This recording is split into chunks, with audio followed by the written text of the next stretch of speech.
Welcome to the Golf Quest. I'm your co-host, Scott Hartman. And I'm Chris Hartman. From Pinehurst to Shinnecock Hills, we played a lot of golf together, including completing the top 100 golf courses in the world. We've met some great people during our journey, and we're excited to share those stories with you. And now, the Golf Quest. Hello, everyone. Welcome to the Golf Quest.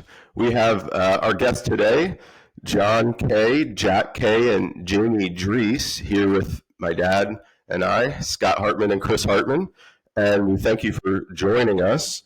We're here to discuss more golf rounds and fun golf trips and matches we've had together over the years with these guys. So, what are you guys rocking today? Any good? Hey, wait a minute, Chris. You didn't give them the welcome clap. Oh, you wanted to? Do you want to start over? That was a welcome clap. Welcome, gentlemen. Golf clap. Thank you. Happy to be here. Gentlemen, All it right. is a pleasure. It is a pleasure to be here. We have had so many life experiences together, and the opportunity to reflect on some of those times is a great feeling. Well, you set this up perfectly, John, and we appreciate you all being here. And as you said, we spent a lot of great time together. Top 100 courses, tight matches where whether it's a dollar exchanged or more, it's a little bit tense at the end. Is that right, Jack? Not when you're winning. Exactly. That's spoken like my partner right there. And so, Well, Chris, my dad usually being on the wrong end of it. Yeah. Hey, wait a minute. We were talking earlier. I still have Jack's pride somewhere sitting around here. I think that's what he bet on the front nine last time we played. Well, we'll get to that here in a little bit. But I did want to say, does anyone have any good logos they want to talk about on today? Anything that you find special? Golf logos? What are you wearing, John? Dad? Recognize that one, John? I do, yes, Yeaman's indeed. Hall? Uh-huh. Yeah, Chris, There I've got you the go. Shinnecock logo here from that memorable round that we played not long ago. So Absolutely. a lot of fond memories Yeah. of that day on Long Island. That was really a phenomenal round of golf, a great day overall. Yeah. And Jamie, I'm looking right over your shoulder and seeing a flag where you got a hole-in-one. That's right. That's the Headwaters. Headwaters flag, which I was fortunate to score with John. And this is a Kiowa flag which my wife got for me for Christmas. She put together, which is really memorable from a hole-in-one there last fall. So this is my little golf fiefdom here. Wow, you must be buying a lot of people drinks with all those holes in one. Gladly. Well, it sounds do it again. there's a lot of golf stories. We're together. I do Love too, it. trust me. Well, lots of golf stories to go around here, and we've got to start somewhere, don't we? So, hey, John, why don't we start with you and we'll talk about, obviously, I think we played the most rounds of golf with you out of everyone here, but we got more to play with everyone. And, from Wade Hampton to Yeaman's Hall to Kays Valley and BCC, what's your favorite memory of some of the golf rounds that we played together? Or, what do you remember the most? Well, Chris, first let me frame it in this way. Thomas Jefferson, our third president, was asked very late in his life, what did it all mean? And obviously he was a man of great accomplishment, not only our third president, but having founded the University of Virginia, written a declaration, ambassador to France, and so on and so forth. So he reflected by saying, life is about relationships and experiences. May yours be extraordinary. And I'll have to say the relationships that we have built and the courses we've played and the times that we've had together have really been extraordinary. After all, who wants to lead an ordinary life? And there's been nothing ordinary about our golf. It's been inconsistent. It's been challenging.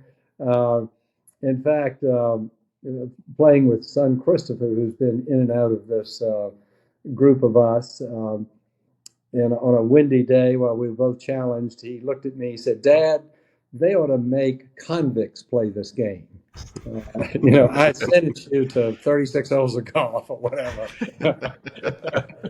Doesn't it feel that way sometimes? But you two have been more than gracious to host us at Caves Valley.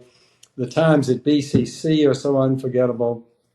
The caddies have all been such an important part of the life experience.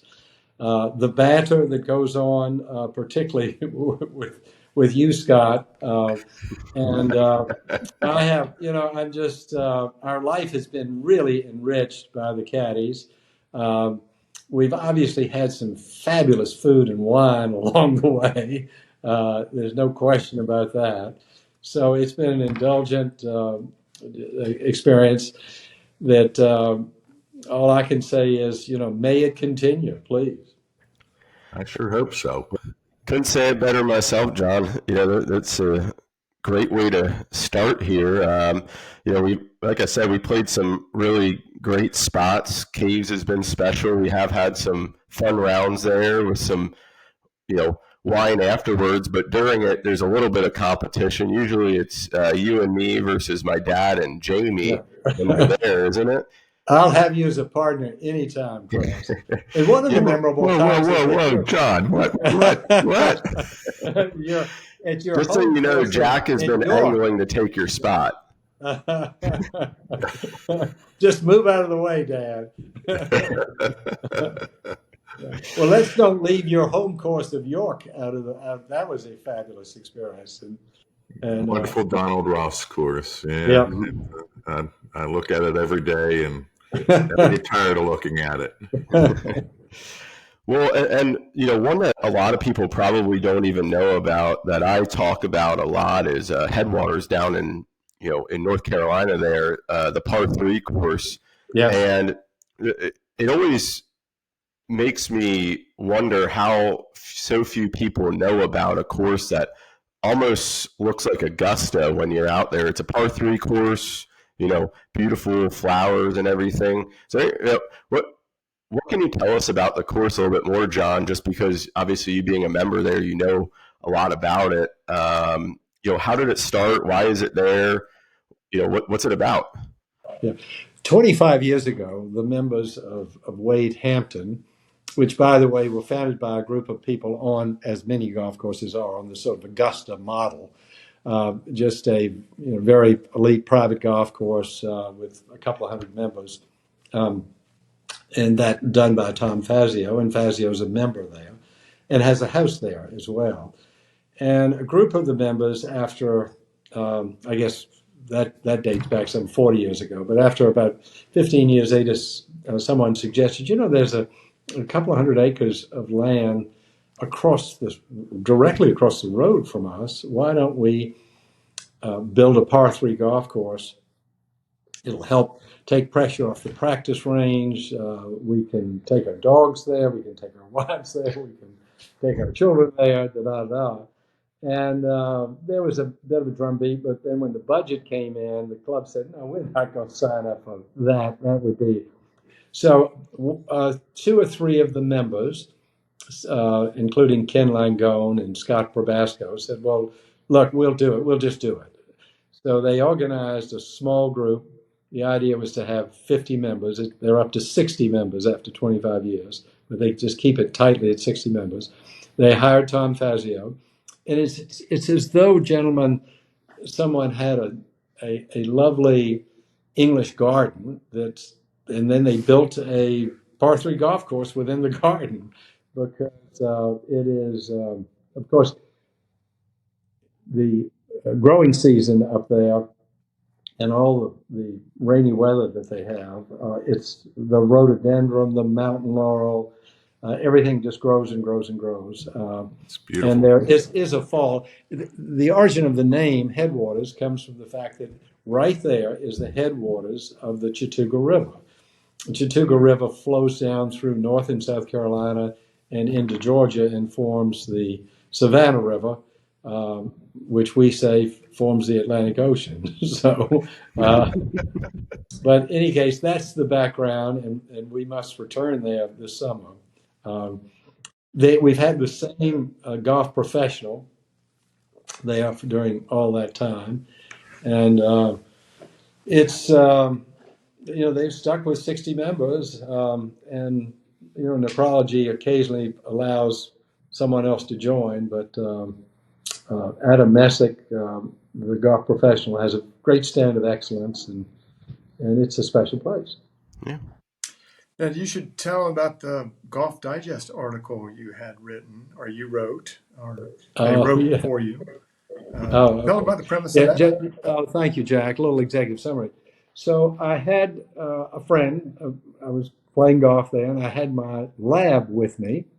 And as we have a dog-friendly policy, and so we're playing our 9 holes of golf, and my lab is Kate was just trailing along beside us, and my friend said, I'm a freelance writer for Golf Digest magazine. I wonder if we could do an article on playing golf with your dog. And I said, well, actually, and he said, would you work with me on it? I said, actually, that's a subject I love. I was first introduced to it when Jack and I and his brother Christopher were living in London.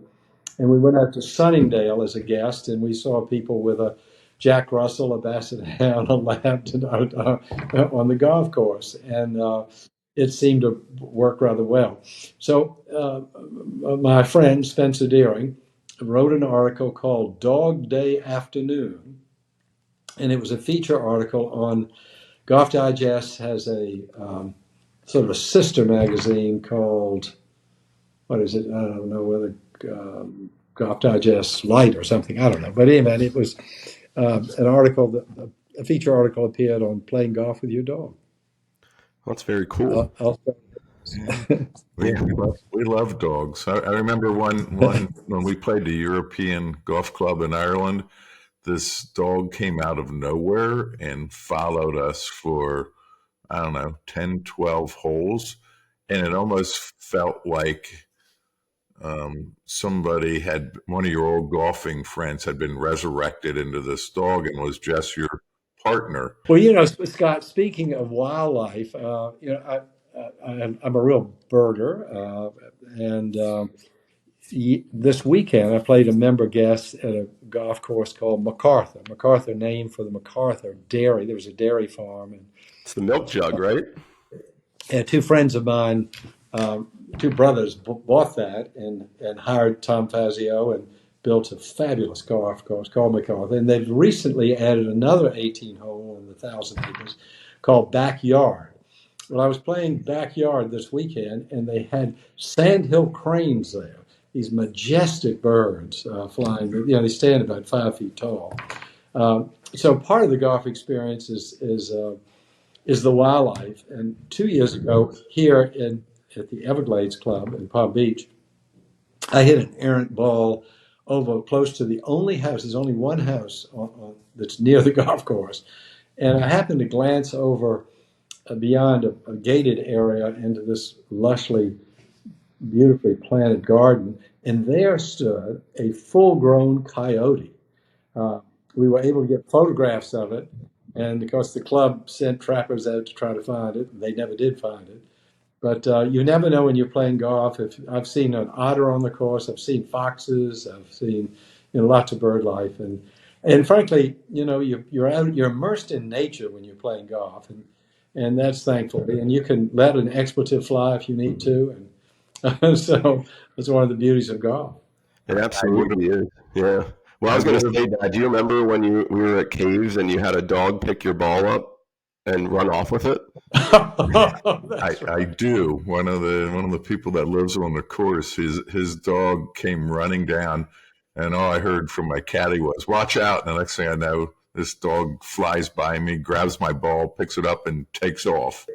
I was hoping he would get closer to the hole, but that didn't happen. I did get my ball back eventually, and John, I did want to just clarify now, in Palm Beach, coyotes. Now, I knew they had cougars there, but they got coyotes there too. Indeed. You wonder, we are on an island, so it had to either swim across or come across a very busy, 6-lane bridge. So, you wonder. They find their way. That's cool. And down there, you've got what are they? Turkish geese? Yeah, these are Egyptian geese. Egyptian geese. And we've got lots of them. A few thousand miles. Okay. Yeah, these Egyptian geese. Yeah. It's a wildlife sanctuary. Yeah. So, well, I was going to say, let's talk a little bit about a few other courses that we've done. Maybe Jack and Jamie here. I don't know if you guys remember or not, but we finished off our top 100 last year with you two. Just a few small courses that we finished on. Number 99, National Golf Links. Oh, I happen to have the history book right here. Yeah, I'll go tonight. And let's talk a little bit about that. What do you guys think about that experience? If you haven't played it before, or if you have, what was it like? Did you guys have a good time? Well, Jamie, I'll just jump in. God, we had, so September 21st and 22nd, number 99 at the National, number 100 at Shinnecock, a Thursday and a Friday in the fall. You two guys, first of all, it's so fun to be out on the course with you because you just have such a love for the game and it's just infectious. So, they said about Bobby Jones, the people he played with, he made them play better. They played better golf because they played with Bobby. I didn't play better with you guys. That didn't happen. But were we too serious? We were not, were we? I think it was our games that brought him down. No. But I did have more fun. It was just so fun to be out there because you love every aspect of the game, the camaraderie, the competition, the each shot, the landscape. Occasional drink at the turn. The drinks, yes. Oh, yeah. So I guess of those 2 days, a lot of good memories. My favorite was, so let me set the scene, John, for you, having not been there. We're on the 18th hole of Shinnecock, okay? 18. So this is it. This is the 100th, 18th hole. 18 years are coming to conclusion right here.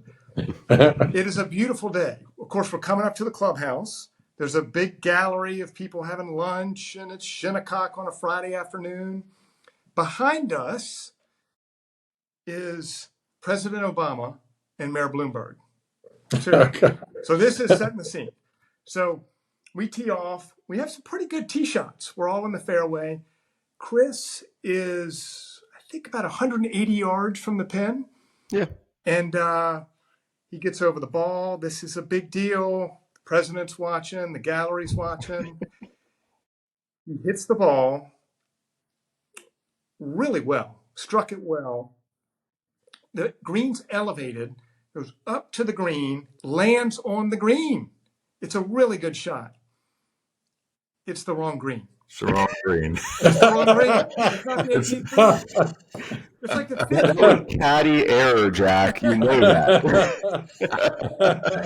Yeah, I don't know how he couldn't figure out it was a dog leg left. He thinks it's a straight hole up the hill to the clubhouse. He played that hole already, didn't he? Right, exactly. Yeah, and I birdied that hole. That was the worst part. Twice, apparently. So I ended up on 9 green. Thanks, Jack. I thought we were partners, but you're back in. I said it was a shot. That's a funny story. Yeah. So, Jamie, how'd you feel being the first group to tee off at Shinnecock in the morning as the sun's coming up? You've got a president and a mayor of New York City behind us somewhere. And how about that feeling standing up there? Well, that couldn't have been a more amazing day. I mean, the weather that day was phenomenal. We could not have asked for a better day. I think playing a course like that and realizing what a special experience it is to have weather like that day was just more than you could have ever hoped for. And what a great round of golf that was. I mean, what a spectacular course. And just to be able to share that together was really a memorable experience, both on the golf course, having lunch afterwards. I mean, and just being surrounded by so many people at the course there. But what an amazing experience that was to be there on that day at that time. I feel like we've played a lot of really special golf courses together, and that was spectacular that it was the course that it was, but also the day that it was, and the fact that it meant so much for it to be the 100th, the final course on that day. I was just really honored to be there and to be a part of that. And we were happy to have you both there. It really was a special day, and doing it with two guys that we love to play golf with. We hadn't played with Jack yet until the day before, but we had a great time, and we'd played a lot with John, and he only had great things to say about you, Jack. And then we met you and found out, he does tell the truth. Sometimes. But, I did think he was setting us up when we got there. And our member was Mr. Guest. Oh, that's right. Yeah. And if there's ever a setup, that had to have been it, right? Yeah, you were a guest of a guest. Yes, we were.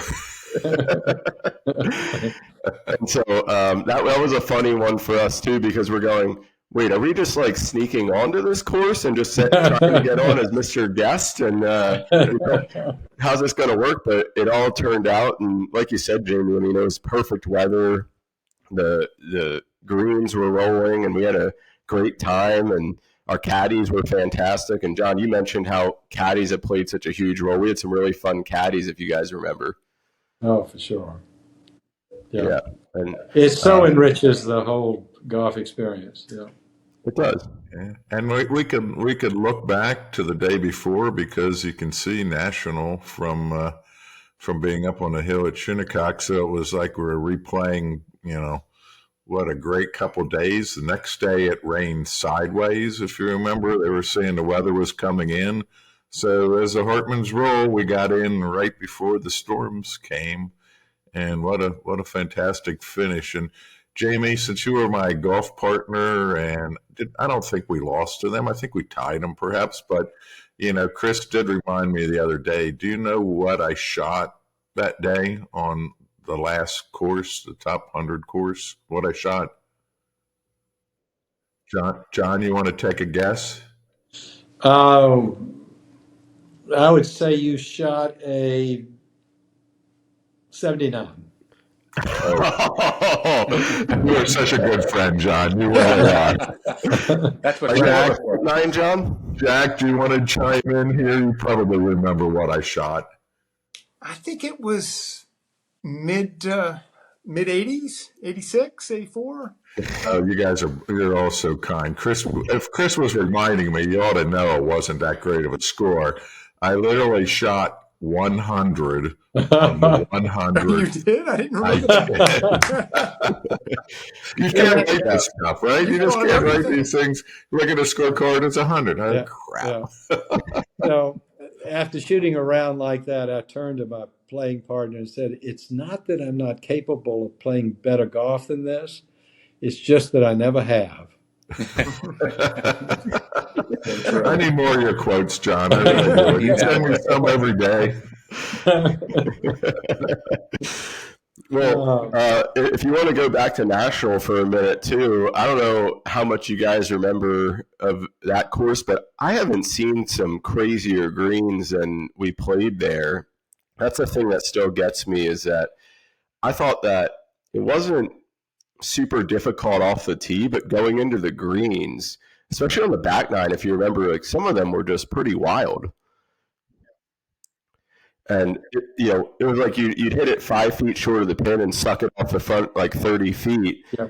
And it really has quite a Scottish feel to me. And of course, you've got that wonderful windmill as a giant windmill, which apparently some members suggested they might do that and build it. And so the club went and built it, and they stuck the bill in his locker and said, you pay for it. It's funny how that works. It's still there. He must have paid for it then. How about that lunch? how about that lunch and drinks on the deck at Oh National? my I mean, does God. that get any better than that? We were starting out at lunch eating lobster, and I don't think we ever stopped eating lobster up there. The clubhouse service food experience, two unique Yeah. clubhouses, very different, Yeah. National and Yeah. Shinnecock. Well, and if you And I remember, must say, John C. Smith is a hell of a good host, isn't he? He's Great the host. best host. great Yeah. host. He was. We sat out on the back, and afterwards had some cocktails and just listened to other golf banter going on and looking at the 18th hole, that's a beautiful hole. I really admired the finishing hole. Up that hill, that finishing hill hole was really spectacular. Yeah. Well, and you guys know that the local drink is a South Side. So who That's makes right. the better South Side, National or Shinnecock? Oh, I think it's National. They're very protective of let's that go recipe, back by the way. and have a taste test. I like the way you think, John. Maybe when it's just a touch warmer, though. What do you think? Yeah, good idea. Well, we also had a little bit of a memorable round recently playing with your other son, John, Christopher, down at Ocean Forest, where Oh, yes. he honorably, I guess, relieved you of your membership there. Is that what I heard? He did. Yeah. He relieved me of my membership. Hey, don't you talk to Chris about any of that stuff then, okay? I know what'll happen next to me. Well, actually, a funny story about that. So part of it was because I was not able to get there more than once or twice a year. I thought, well, he's close by and he can certainly get there, and he's a finer golfer than I am. So I thought, well, and I can always go as a guest. And I thought their policy was pretty loose about whether you played with a member or not. I mean, after all. But I was down there on a busy weekend on 4th of July or something, and he wasn't around, but I had him make a call, and they informed me that you cannot play unaccompanied on the course. And I thought, oh my gosh, what have I done here? What have I done? Well, There's plenty of challenge on Ocean Forest, isn't it? I'll share a little funny. Was the wind blowing when you played there? No, it wasn't bad. Jack, what do you have to add to John's comments here? It looked like you wanted to say something. No, I was just going to say, a couple of years ago, more than a couple, but not too long ago, he called up and he said, Jack, I'm not getting to Ocean Forest much. I just don't get down to Sea Island as much. We spend so much time in Florida and Virginia. And I looked into if I could transfer the membership at Ocean Forest. And I can transfer it to one of my sons. And so I've been thinking a lot about this, and I'm excited to tell you that I'm transferring it to Christopher. What the hell? That's literally how that conversation went. Just wait till you read his will someday. That's right. Good comment. Read the will. Jack, that's not very nice of You him, were is going to it? have to pay the monthly dues, and Christopher would. What happened to primogenitor? You really could have gotten him, John, though, if you had said, like, I am transferring it to Catherine. Jamie would have appreciated it. Great golf course.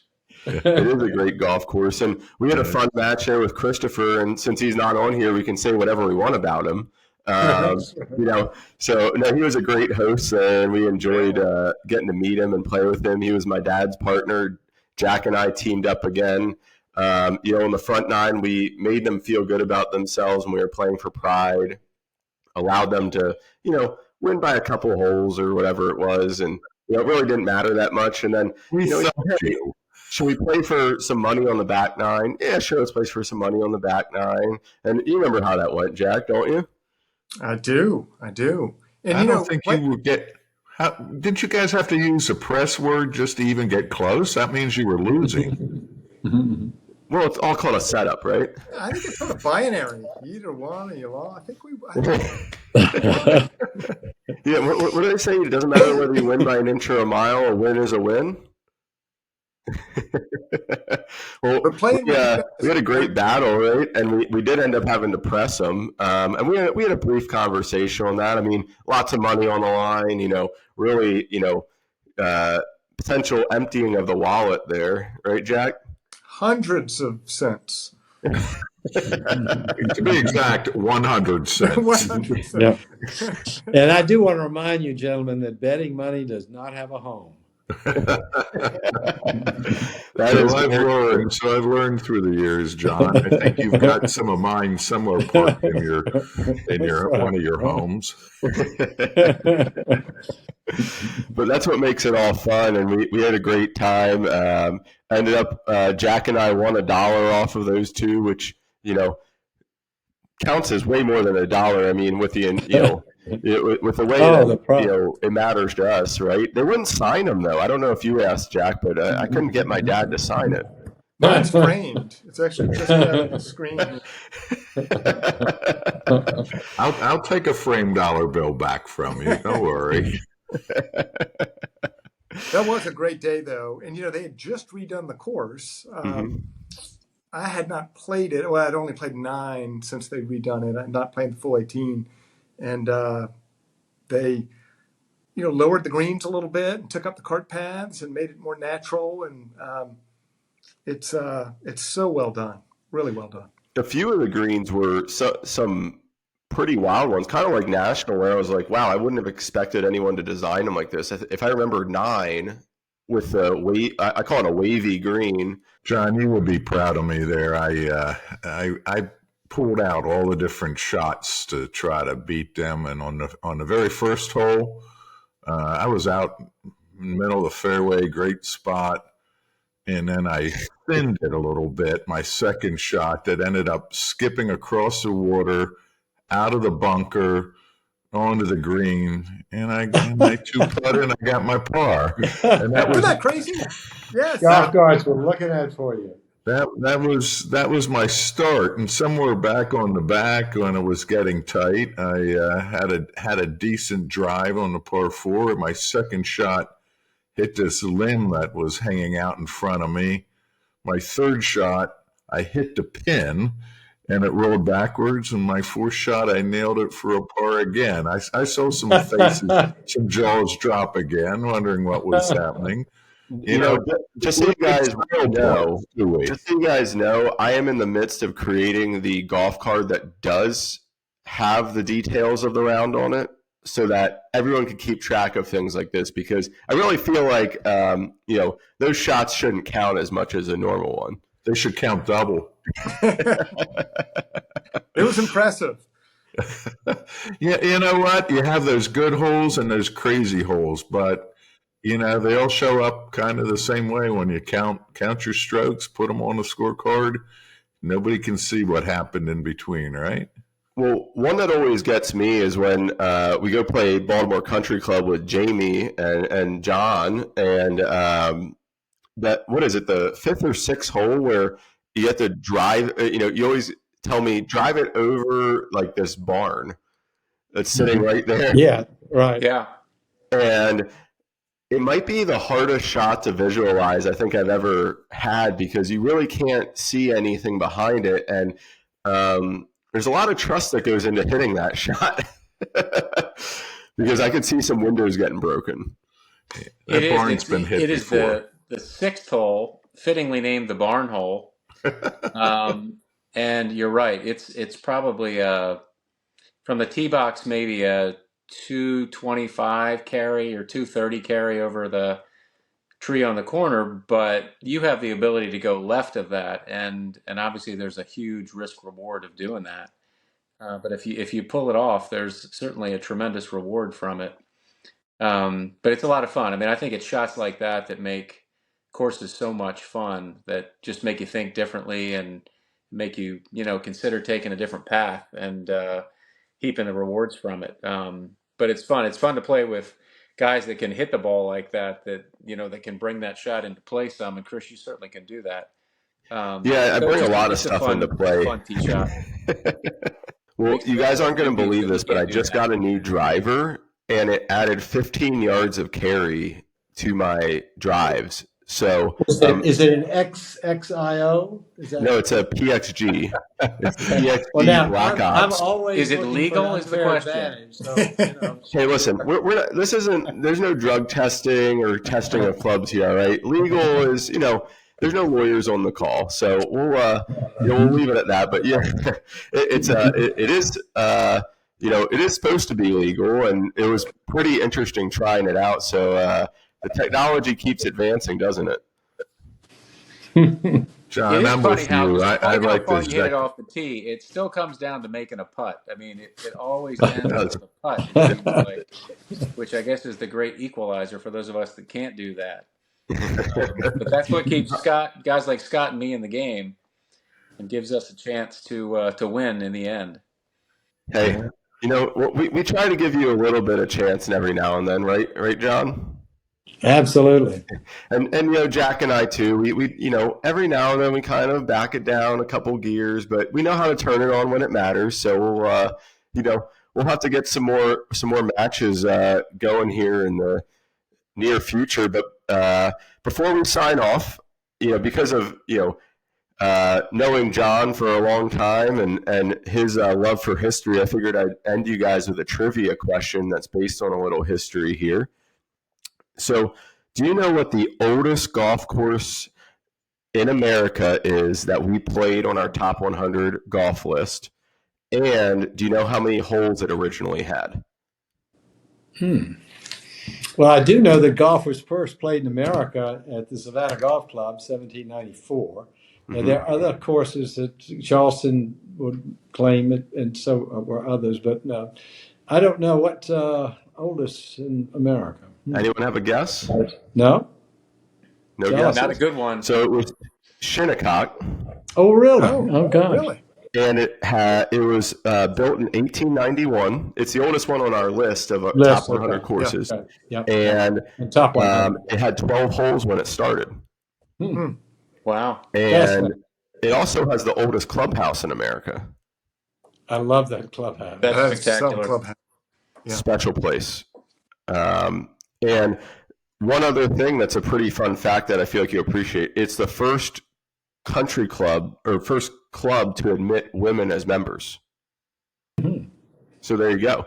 Very forward looking. Yeah, great. Yeah. So, it's a special place. It was number 100 on our list, 9/22/23.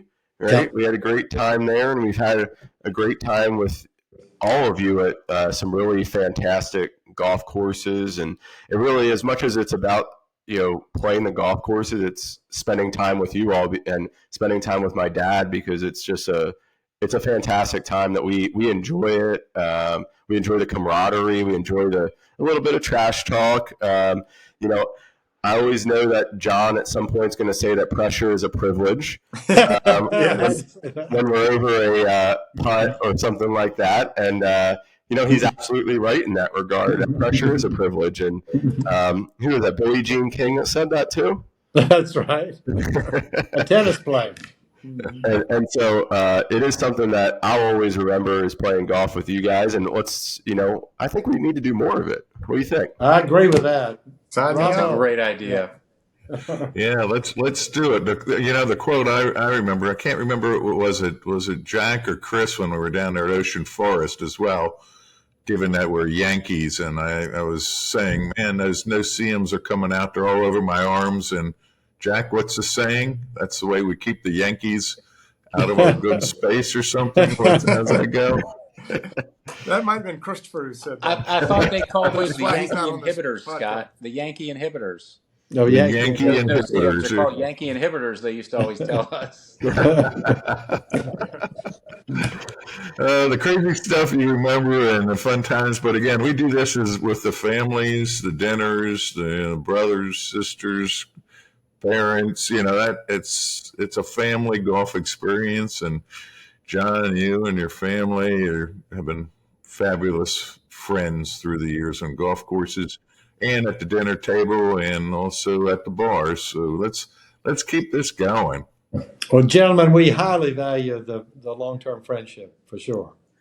Well, thank you all for joining us here and as we said, we're gonna play some more golf together, and maybe we'll have to get back on the golf quest and talk about it a little bit more. So It'll be then a I'll pleasure. give the pride back to you too. How's that?